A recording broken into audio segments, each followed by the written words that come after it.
Hello everybody, Floppy Hat Photos back here again for one of my 52 new restaurants in 2018. And today's new restaurant, Karen and I stopped by a place called Stavros. Damn it, I knew I was going to screw it up. I even asked her right before I started this damn video and I knew I screwed it up. So it's first time there, of course. That's how it works for me on the whole 52 new restaurants.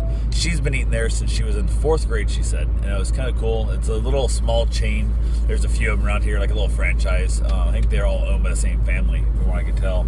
But it was very good. We just had the house salad, house pizza.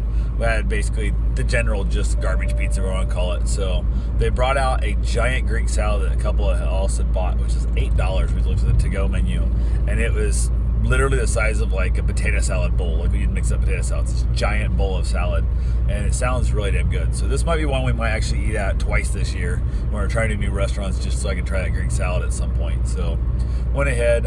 Speaking of that same Greek salad, she got one when she was 18 years old.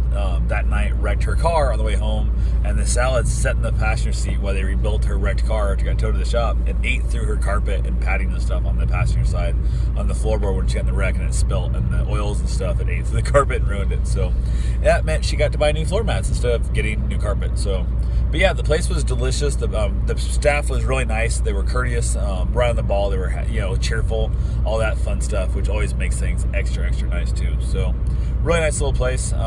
Yeah, I will eat here again by far. So that's all I got for right now. I will talk to you guys soon. Have yourself a safe, wonderful day. Thanks for watching.